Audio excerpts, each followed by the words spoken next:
राधे राधे, जय श्री कृष्णा। मैं सीमा सिंह बड़ों को चरण स्पर्श, छोटों को प्यार और बराबर वालों को नमस्कार करती हूँ। आज हम कार्तिक मास में सुनी जाने वाली पंचदेवता की पौराणिक कथा सुनेंगे। आज हम कार्तिक मास में पंच देवताओं की कार्तिक स्नान की कहानी सुनेंगे। अगर आपको ये कहानी अच्छी लगे तो इसे ज़्यादा से ज़्यादा लाइक करें, अपने दोस्तों रिश्तेदारों में ज़रूर शेयर करें ताकि उन्हें भी कार्तिक मास की पंचदेवताओं की कहानी सुनने का संपूर्ण फल प्राप्त हो। और आपसे एक करुण रिक्वेस्ट है कि अगर अभी तक आपने मेरे चैनल को सब्सक्राइब नहीं किया है तो कृपया मेरे चैनल को सब्सक्राइब करें ताकि मेरा आगे आने वाला वीडियो सबसे पहले आपको मिले। धन्यवाद। आइए अब हम कार्तिक स्नान की पंचदेवताओं की कथा सुनते हैं। एक बार बहुत छोटा सा गांव था। उस गांव में कई जाति धर्म के लोग रहते थे। पुराने जमाने में छुआछूत की प्रवृत्ति लोगों में घर बैठी हुई थी। उस गांव में छोटी जात के एकाध घर थे। उन्हीं में एक घर एक विधवा महिला व उसकी 10 साल की बेटी गौतमी का था। कहानी भी उन्हीं के ऊपर है। वे दोनों माँ बेटी पूरे गांव का मेला ढोती थी, सड़क की झाड़ू लगाती थी, नालियां साफ करती थी। यह गांव गंगा के तट पर बसा हुआ था। तब एक बार की बात है, जब दोनों माँ बेटी गंगा तट पर झाड़ू बुहारी लगा रही थी तो उसकी बेटी ने कुछ स्त्री पुरुषों की बातें सुनी। वे सभी कार्तिक मास की महिमा को बता रहे थे। वे स्त्री पुरुष बातें कर रहे थे कि कार्तिक मास सभी मासों में उत्तम मास है। इस मास में किया गया स्नान दान पुण्य इस लोक में ही नहीं परलोक में भी संचित होता है। उस छोटी सी लड़की का हृदय भी उस बातों को सुनकर उनकी ओर प्रभावित हो गया। उन स्त्री पुरुषों की बातों को सुनकर उस 10 साल की गौतमी का भी मन हुआ कि मैं भी कार्तिक स्नान और व्रत करूं। घर आने के बाद गौतमी ने अपने मन की बात अपनी माँ को बताई तो उसकी माँ ने कहा कि बेटी अगर तेरा मन करता है तो तू जरूर कार्तिक स्नान और व्रत कर ले। तब बेटी बोली कि माँ भगवान की पूजा किस विधि से करूं, क्योंकि हमें मंदिर में कोई गांव वाला जाने नहीं देगा। माँ भगवान कैसे दिखाई देते हैं? मैंने तो आज तक भगवान के साक्षात दर्शन भी मंदिर में जाकर नहीं करे और ना ही मैंने उनकी कोई मूर्ति या तस्वीर ही देखी है। तब उसकी माँ बोली कि बेटी भगवान तो कण कण में बसे हैं। उनके तो 1000 आंखें और 1000 हाथ पैर होते हैं। तब गौतमी अपनी माँ से बोली कि माँ क्या तुम मुझे भगवान की मूर्ति बाजार से खरीद कर ला दोगी? अपनी बेटी से बोली कि बेटी भगवान की मूर्ति तो बहुत महंगी आएगी, उसे खरीदना तो हमारे बस का नहीं है, लेकिन मैं तुझे कागज के भगवान की तस्वीर बाजार से खरीद कर ला दूंगी।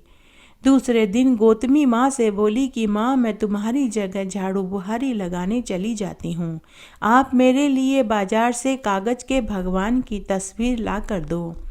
तब गौतमी झाड़ू बुहारी करने के लिए अपनी माँ की जगह चली गई और उसकी माँ बाजार में भगवान की तस्वीर वाली दुकान के सामने जाकर के खड़ी हो गई। उसे बहुत डर और घबराहट हो रही थी।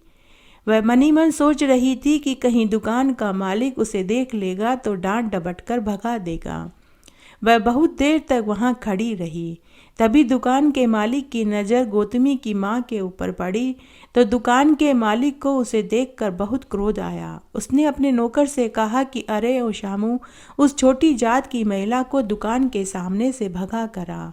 अगर मेरे ग्राहकों ने उसे मेरी दुकान के आसपास खड़े देख लिया तो कोई मेरी दुकान से पूजा का सामान नहीं खरीदेगा। नौकर ने मालिक की आज्ञा का पालन किया। वह गौतमी की माँ से बोला कि चल भाग यहाँ से, मालिक ने तुझे यहाँ खड़ा रहने के लिए मना किया है। तब गौतमी की माँ गिड़गिड़ाते हुए दुकान के नौकर से बोली कि बेटा मुझे भगवान की कागज की तस्वीर चाहिए। मेरी बेटी कार्तिक स्नान व्रत करना चाहती है, उसे भगवान की पूजा और दर्शन करने के लिए भगवान की तस्वीर चाहिए। फिर अपनी फटी पुरानी साड़ी के पल्लू में से 10 रुपए का नोट निकाल कर नौकर की तरफ बढ़ाते हुए बोली कि अरे भाई, अरे बेटा, यह 10 रुपए का नोट लो, तुम मुझे भगवान की कागज की तस्वीर ला कर दे दो। नौकर ने दूर से ही कहा कि दूर दूर हट, बावली हुई है, मैं तेरे अड़ूंगा। अगर मालिक ने देख लिया तो वो मुझे दुकान से निकाल देंगे। चल भाग यहाँ से और दोबारा दुकान के सामने आकर के खड़ी मत होना। गौतमी की माँ दुखी उदास मन से घर आ गई। थोड़ी देर के बाद गौतमी भी गांव की झाड़ू बुहारी लगा कर के घर आ गई। घर आने के बाद गौतमी ने उतावली और खुशी से बोली कि माँ बताओ मेरे भगवान की कागज की तस्वीर कहाँ है। गौतमी की माँ ने गौतमी को दुखी मन से पूरी बात बताई। गौतमी में बहुत उत्साह भरा हुआ था। वो अपनी माँ की बात को सुनकर दुखी नहीं हुई। उसने अपनी माँ से कहा कि माँ, तुम ही तो कहती हो कि भगवान कण कण में बसे हैं। माँ बोली कि हाँ बेटी, सब लोग तो यही कहते हैं कि भगवान कण कण में निवास करते हैं। उसी समय गौतमी घर के बाहर गई और बजरी में से 5 पत्थर उठा कर लाई और बोली कि माँ, क्या इन पत्थरों में भी भगवान होंगे? माँ ने कहा कि हाँ बेटी, इन पत्थरों में भी भगवान वास करते हैं। तब गौतमी माँ से बोली कि माँ, मैं पूरे कार्तिक मास में इन्हीं पत्थरों की पूजा करूँगी और व्रत करूँगी। मुझे भगवान जरूर दर्शन देंगे। माँ, मैं तुम्हें भी भगवान के दर्शन करवाऊंगी।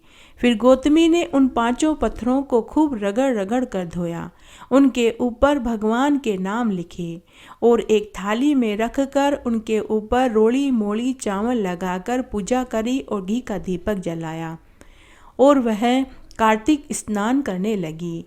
रोज सुबह वह तारों की छांव में उठती, स्नान आदि करने के बाद भगवान की पूजा करती, रोली मोली चावल लगाती और उसकी माँ जो भी खाना बनाती उसी का भोग लगा देती और शाम को वापस तारों की छांव में वह व्रत खोलती और दिन में अपनी माँ के साथ गंगा तट पर झाड़ू बुहारा करने के लिए जाती तो वहाँ चुपचाप एक कोने में बैठ जाती। वहाँ बहुत से स्त्री पुरुष गंगा तट पर स्नान करके कार्तिक की कहानियाँ महात्म्य को एक दूसरे को सुना रहे होते तो गौतमी भी उनकी कथा कहानी और कार्तिक मास के महात्म्य को सुनती। इस तरह गौतमी रोज सुबह तारों की छांव में उठती, नहाती धोती और पंच देवताओं को नहलाती, उन्हें तिलक लगाती, चावल लगाती, मोली चढ़ाती, अगरबत्ती करती, दीपक जलाती और सुबह शाम भोग लगाती और शाम को तारों की छांव में ही वह व्रत खोल लेती। इस तरह वह रोज कार्तिक मास में पंच देवताओं का पूजन करने लगी और स्तुति करने लगी।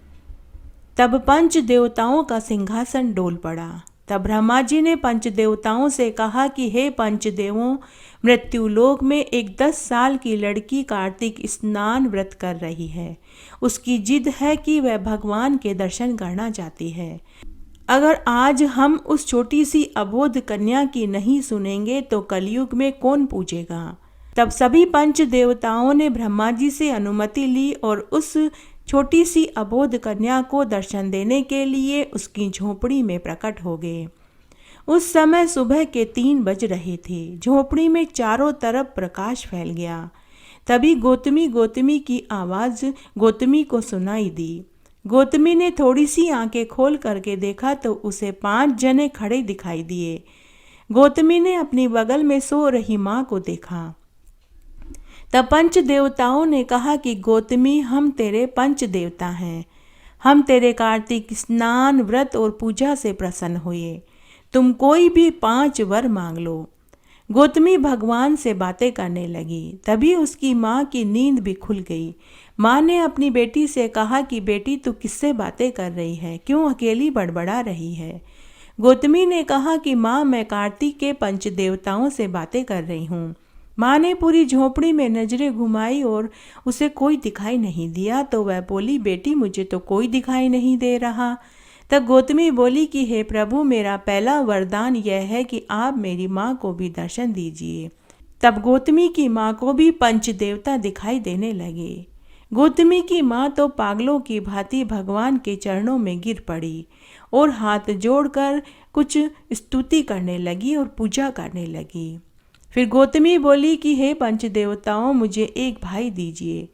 तभी सोने के पलने में एक सुंदर सा शिशु आ गया। कार्तिक के पंचदेवों ने कहा कि पुत्री, तुम 3 वरदान और मांगो।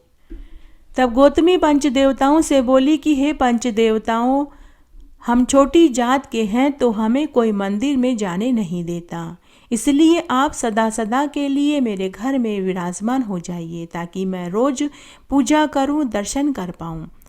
तभी उसकी कुटिया एक महल में बदल गई और महल के एक कोने में पंच देवताओं की मूर्ति विराजमान हो गई। चौथे वरदान में उसने खूब धन धान्य मांगा और पांचवें वरदान में हमेशा दर्शन देने का वरदान लिया। उसके बाद पंच देवता गौतमी को पांचों वरदान देकर अंतर्ध्यान हो गए। दूसरे दिन सुबह पूरे गांव में ये खबर आग की तरह फैल गई कि गौतमी का घर तो महल में बदल गया। रातों रात खूब धन धान्य हो गया और एक भाई भी आ गया। कुछ जलने भुलने वाले लोगों ने इसकी सूचना राजा को दे दी। तब राजा ने अपने सैनिकों को भेजकर उनको घर से धक्के मार कर निकलवा दिया और उनका महल नुमा घर धन धान्य हड़प लिया। तब उसी रात्रि को कार्तिक के पंच देवताओं ने राजा को स्वप्न में दर्शन देकर कहा कि हे राजन, तुमने जिन्हें घर से निकाला है उन्हें उनका घर धन धान्य पुनः लौटा दो। यह सब कुछ हमने गौतमी और गौतमी की माँ को उनके कार्तिक स्नान और व्रत के फलस्वरूप दिया है। अगर तुमने ऐसा नहीं किया तो हम तुम्हारा सारा सुख वैभव नष्ट कर देंगे। दूसरे दिन राजा ने अपने स्वप्न वाली बात अपने मंत्रियों, राज्य ज्योतिषियों को सुनाई।